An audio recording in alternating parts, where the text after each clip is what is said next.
When I was 15, my best friend Anthony invited me over for the night while his parents were away for the weekend. I rode my bike to his house, parked it in the backyard, and let myself in through the back door. We spent the evening playing nearly every video game in his collection, from FIFA to Call of Duty, surrounded by spilled popcorn and junk food. As the night wore on, we shifted from gaming to watching half a movie. Bored, we started making prank calls around 10 o'clock. Anthony called a few local pizza places, and when it was my turn, I dialed some random numbers hoping to reach someone at home. On my fourth attempt, I connected with a man whose deep, rough voice startled me. Rather than a friendly greeting, he answered with a curt, "Yeah." Anthony's laughter in the background made me stumble over my words, and I joined in the laughter. I had never done a prank call before, so I wasn't very good at it. The man fell silent, prompting me to regain my composure. Sir, would it be all right if I borrowed one of the wheels from your car?" "What's your name, kid?" he replied. "My name is Bob." "Really? You sure it's not Anthony?" The realization hit me like a brick. I glanced at Anthony, whose face was filled with fear. Without thinking, I hung up the phone, eager to escape the conversation. "Anthony, who the hell was that?" I asked. I don't know," he stammered. "Does your caller ID show your name or something?" "No, it shows my dad's name." We hopped on the computer to investigate how the man could have known Anthony's name. It made no sense. He was too young to be listed on any personal information sharing websites. After searching, we posted a question on Yahoo Answers, but no one had a similar experience. I suggested that Anthony call his dad, but he refused, fearing his father would be upset about having me over.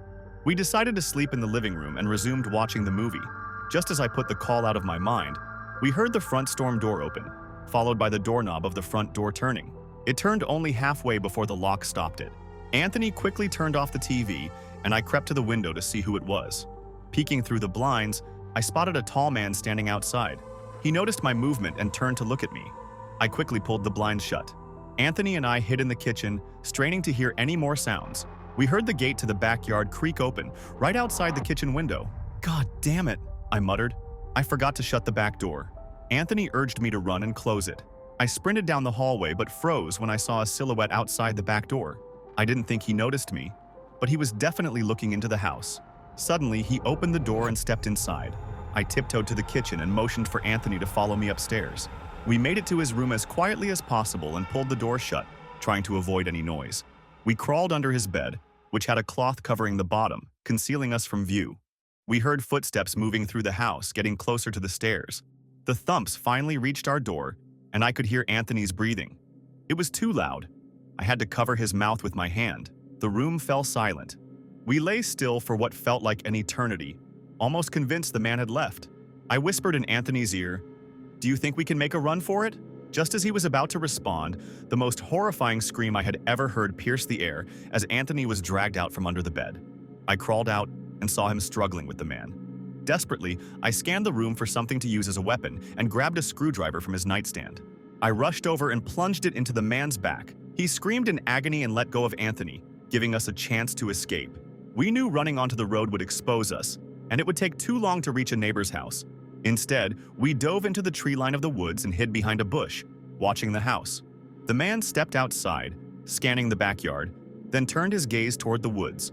I felt him search the tree line, but luckily, it was too dark for him to see us. Suddenly, he turned back in our direction. "Joe, he's coming," I whispered. "What?" Anthony replied, panic rising in his voice. "Dude, get up! We gotta run!" The man was approaching quickly. How could he have seen us? We sprinted through the woods, the leaves crunching beneath our feet betraying our position. When Anthony tripped over something, I crouched down beside him, praying we had run far enough. Less than 20 seconds later, we heard footsteps coming from the direction we had just fled. They slowed down, stopping just 2 trees away from us. Moments later, the footsteps took off in another direction. We waited until we could no longer hear them, then sprinted back toward the house. As we ran, I could swear I heard footsteps behind us.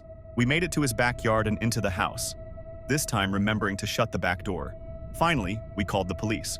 Anthony stayed on the line while I patrolled the back windows, but it was so dark I couldn't see anything. In a moment of poor judgment, I turned on the backyard lights.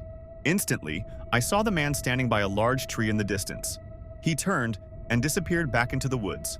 That was the last time Anthony and I ever saw him. I would be lying if I said we never heard knocks at our windows or experienced anything cliché afterward. But that was it. 5 years have passed, and nothing has happened since. Do I wonder if it was somehow linked to the prank call? Maybe. Does it make sense? Not really. But that was the night Anthony and I almost died during a break-in.